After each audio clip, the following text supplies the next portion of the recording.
오늘날 플랫폼 하면 기차역보다는 인터넷 공간이 먼저 떠오릅니다. 우리의 하루는 카카오톡으로 시작하고 네이버로 뉴스를 읽습니다. 그리고 출근 시간 흔들리는 지하철 안에서 인스타그램으로 친구들의 일상을 구경하고 유튜브에 올라온 영상들을 시청합니다. 카카오톡은 공짜 서비스로 많은 사용자를 확보한 후 사용료는 반대편에 있는 광고주들, 이모티콘 판매자, 기프티콘 판매자들에게 부담을 시키는 구조입니다. 신용카드도 마찬가지 구조입니다. 우리는 신용카드를 매일 이용하지만 결제 수수료를 내지 않고 신용카드 결제의 간편함만 누릴 뿐입니다. 우리가 신용카드 이용료를 지불하지 않는 이유도 카카오톡의 작동 원리와 같습니다. 카드 소지자들을 대신에 카드 가맹점들이 카드 사용에 따른 중개 수수료를 지급하고 있기 때문입니다.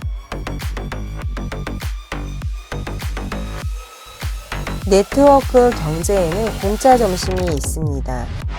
양면 시장에서는 비용을 지불하는 쪽과 혜택을 보는 쪽이 다르기 때문에 혜택을 보는 쪽은 거의 비용이 들지 않고 서비스를 이용할 수 있습니다.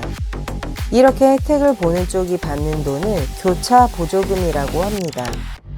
양면 시장은 다른 누군가가 나 대신 사용료를 내고 있기 때문에 작동하는 것입니다.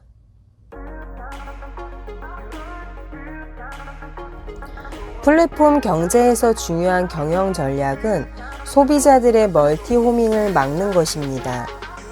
다른 플랫폼을 통한 소비자의 상품 구매를 막고 자사 플랫폼을 통해서만 연결되도록 하는 것이 플랫폼 기업들의 최우선 전략입니다. 고객들이 다른 플랫폼으로 이탈하는 것을 막아 독점력을 유지하려는 것입니다. 애플도 안드로이드 견제를 위해 멀티 호밍을 적극 저지한 바가 있습니다. 2010년 스티브 잡스는 어도비사의 플래시 프로그램을 지원하지 않겠다고 발표했습니다. 플래시는 멀티 호밍 현상을 부추기는 프로그램으로 기기를 가리지 않고 작동하는 프로그램입니다. 플래시로 만든 콘텐츠는 애플뿐만이 아니라 안드로이드를 비롯한 다른 기기에서도 구동이 됩니다. 따라서 플래시를 통해 만들어진 앱은 아이폰만의 특수성을 없애버리는 셈이었습니다.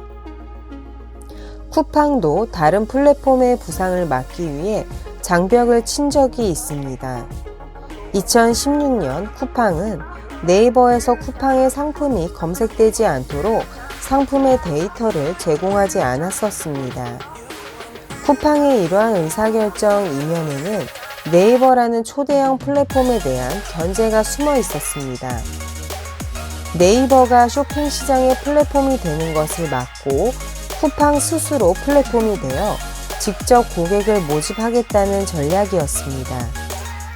당장은 네이버를 통한 고객 유입이 감소하더라도 네이버와 쿠팡으로 양분되어 있는 상품 검색 시장의 멀티 호밍을 막겠다는 의도였습니다.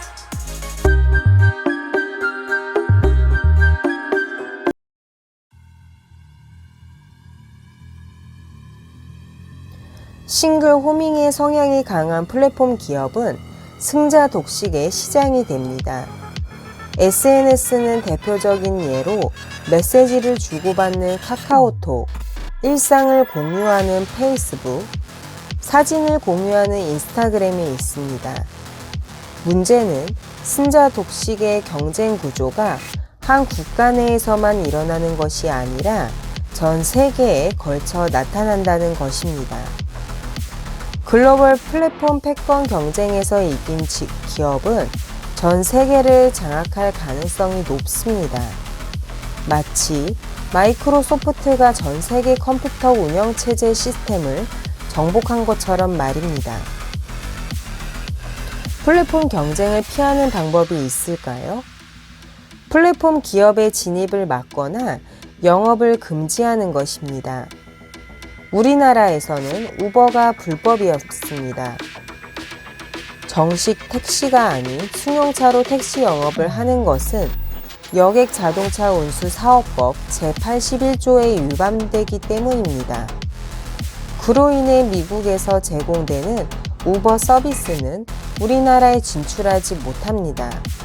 대신 우버는 우리나라에서는 약간 변형된 우버 택시 서비스를 개시했습니다.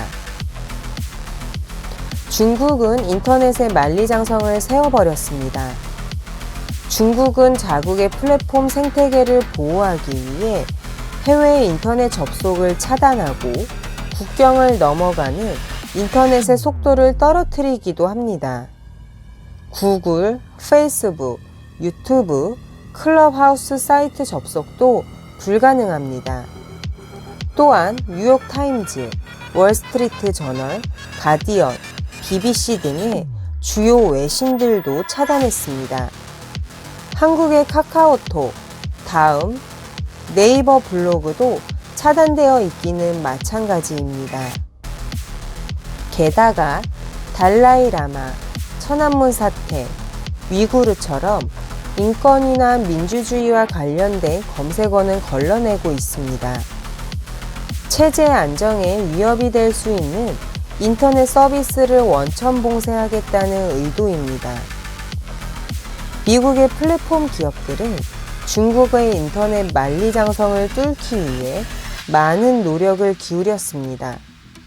그러나 중국 정부의 인터넷 규제, 문화적 장벽, 그리고 보호막 안에서 무럭무럭 자라난 중국의 카피캣에 의해 번번이 좌절되었습니다.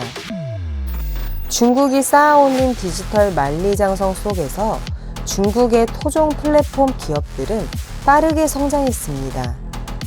틱톡은 만리장성의 보호 아래 글로벌 슈퍼스타 플랫폼으로 성장했습니다.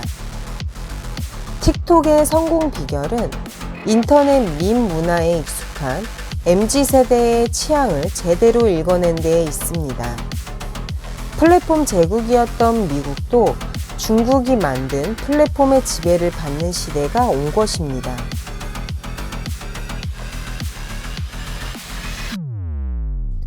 네트워크가 촉발하는 변화가 두렵다고 과거로 회귀할 수는 없습니다. 과거의 낡은 질서 속에서 살아갈 수 없다면 새로운 질서를 만드는 것이 필요합니다. 플랫폼 경제와 공짜 점심은 어떤 질서를 구축해야 하는지에 대해 많은 질문을 던집니다. 플랫폼 기업이 정보를 독점하고 시장을 장악하는 상황에 어떻게 대처할 것인가? 혁신을 가로막는 과거의 경제제도와 경제사상 대신 어떠한 새로운 사회적 계약에 합의할 것인가? 훨씬 더 치열한 고민이 필요한 질문들입니다. 독자들이 이 질문들에 대해 고민하고 소통할 수 있는 시간이 되었으면 합니다. 여기까지 수기서점 팔방미인 영숙씨였습니다. 구독, 좋아요, 알림 설정 잊지 마세요. 또 만나요. 안녕.